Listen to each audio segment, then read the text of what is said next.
आरती गौरी बाबा विसरतून पडावा स्वामी सद्गुरू. जत येथील राजे रामराव महाविद्यालय परिसरात असलेल्या श्री स्वामी समर्थ मंदिरामध्ये श्री स्वामी समर्थ महाराजांचा प्रकट दिन सोहळा अत्यंत उत्साहामध्ये संपन्न झाला. या सोहळ्यासाठी जत तालुक्याचे आमदार गोपीचंद पडळकर यांनी हजेरी लावली होती.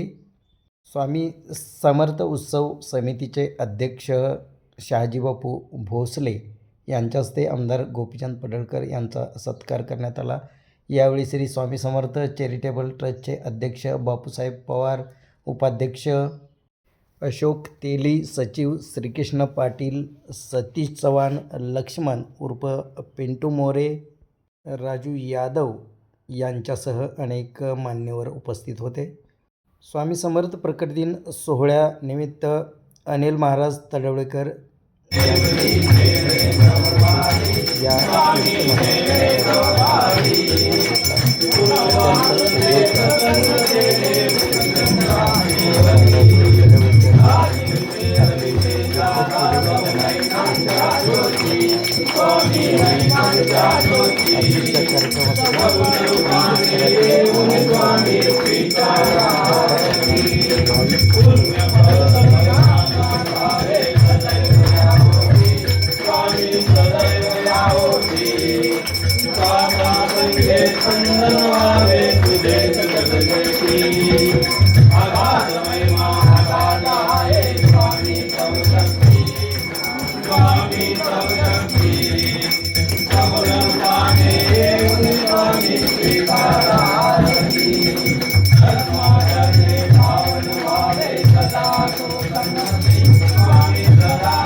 स्वामी घेऊन मजाती सगुण पाने येऊन स्वामी श्रीदाराती आपणाचा लोक करुणी चितांत जीवन करा स्वामी चितांत जीवन करा पावन करुणी द्यावे मजला तेजोमय वाटला अल्पनिरीक्षा लावून स्वामी घ्यावे मजगंगती स्वामी घ्यावे मजगंगती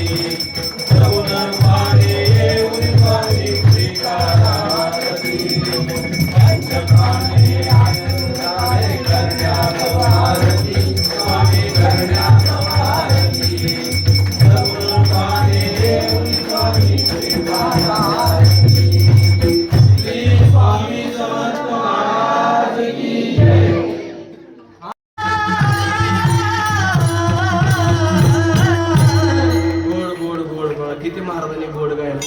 एकदा त्यांच्यासाठी जोरात टाळी वाजते. स्वामी समर्थ महाराजांची तुमच्या कृपा होईल आणि तुमचा जीवन आनंद भरून महाराज राहील. बघा किती गोड आवाज आहे का नाही. आणि खरं सांगू महाराज तुम्हाला, आमच्या नशिबाला रोज कीर्तन असते पण आम्हाला एवढे चांगले गायक वादक नाहीत. आमच्या नशिबाला आहे आणि सोडकी मोकळा कोंडून मरून जायला. परवा महाशिवरात्रीला माझं कीर्तन होतं उमेश बुवा बरं का. आता महाशिवरात्री मी अभंग घेतला, शिवभोला चक्रवर्ती त्याचे पाय माझ्या चित्ते, पण गायकाला अभंग पाठ नव्हता. मस्त मोठा गायक होता, नाव सांगत नाही पुन्हा सांगतो कीर्तन संपलं नाही का नाही. पण रामबुवा मी पुढे म्हणायचं शिवभोला चक्रवर्ती त्याचे पाय माझे चित्ती, पण गायकाला अभंग पाठ नाही. काय म्हणा शिवभोला चक्रवर्ती तुझी आई माझी चुलती आयु. काय करता महाराज म्हणतात अनंत वाचाल भरत भर संसारातल्या गप्पा करण्यापेक्षा नाथ महाराज सांगतात हरी बोला देता हरी बोला घेता उठता बसता हरी बोला देवाच्या नावाची ताकद सांगतोय का. पैठण निवासी शांती ब्रह्मनाथ बाबाचे आजोबा नाव त्यांचं भानदास महाराज. लक्षपूर्वक आहे भानदास महाराजांचं कीर्तन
हे सांगता येत नाही का तर महाराज वेश संताचा आहे पण अवतार देवाचा आहे का नाही महाराज. ऐका वारकरी संप्रदायामध्ये सुद्धा 3 संप्रदाय पडले बरं का. 3 संप्रदाय. 1 चैतन्य संप्रदाय, 2 नाथ संप्रदाय आणि 3 दत्त संप्रदाय. किती पडले? 3. नंबर 1 चैतन्य संप्रदाय. बाबाजी आपुले सांगितले नाम मंत दिला राम कृष्ण हरी आहे का नाही. हे तुकोबरायांचा संप्रदाय हा चैतन्य संप्रदाय बरं का नाही. बाबाजी चैतन्य असं. दुसरा संप्रदाय आदिनाथ उमा बीज प्रकटले ते ज्ञानोबरायपर्यंत येऊन थांबला आहे का नाही. आणि तिसरा संप्रदाय दत्त संप्रदाय. दत्त संप्रदायाची धुरा शांती ब्रह्म एकनाथ बाबांनी खांद्यावर घेतली. दत्तमाची माता दत्त माझा पिता, बहीण बंधू चुलता दत्त माझा, आणि भगवान दत्तात्रेयाचे अवतार अक्कलकोट निवासी श्री स्वामी समर्थ महाराजांचा आज प्रगट दिन आहे. एक वाक्य लक्षात ठेवा. स्वामी समर्थ महाराज आज या तिथीला प्रगट झाले. जन्म नाही, ऐका, जन्म नाही, प्रगट झाले, म्हणून याला प्रगट दिन असं म्हणलं जातं. सगळ्या साधू संतांच्या देवाच्या पुढे एक वाक्य असतं, राम जन्म उत्सव, कृष्ण जन्म उत्सव, पण स्वामी समर्थ महाराजांचा प्रगट दिन. आणि आज या तिथीला स्वामी समर्थ महाराज प्रगट झाले. आता तसं महाराज विस्तृत तुम्हाला अर्थ सांगता येणार नाही, कारण मी भरपूर या 2-3 दिवसात वाचण्याचा प्रयत्न केला. पण काही ग्रंथाच्या मतानं महाराजांचा जन्म हस्तिनापुराच्या तिकडे झाला म्हणून सांगितलं जाते. पण काही ग्रंथ सांगतात की महाराजांचा जन्म महाराष्ट्रात झाला, प्रगट महाराष्ट्रात झाले. पण स्वामी समर्थ महाराजांनी अक्कलकोटला निवासस्थान करून आपल्या भक्ताचं रक्षण केलं, भक्ताला मार्ग दाखवण्याचं काम केलं. आणि आज जगभरात 135 देशामध्ये स्वामी समर्थ महाराजांना फॉलो केलं जातं आणि भगवान दत्तात्रेयांचा अवतार मानलं जातं. म्हणून स्वामी समर्थ महाराजांचा आज प्रगट दिन आहे. एकदा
अवतार घेसी आपुल्या पादेसी भक्त जना, ज्या ज्या वेळेला धर्मावर संकट येतं तेव्हा स्वामींचा अवतार होतो. बरोबर आहे की नाही? बरं, स्वामींचा अवतार झाला कशासाठी झाला? भक्ताचं रक्षण करण्यासाठी, आहे की नाही? स्वामींच्या घात दिला तुम्ही महाराज पारायण केला असेल, वाचलं असेल महाराज. एक वाक्य लक्षात ठेवा, कलियुगातले सर्व महाराज महत्वाच्या संतांच्या यादीमध्ये स्वामी समर्थ महाराजांचं नाव येतं. पण देवते संत निमित्त त्या प्रतिमा, आहे का नाही महाराज? स्वामी संत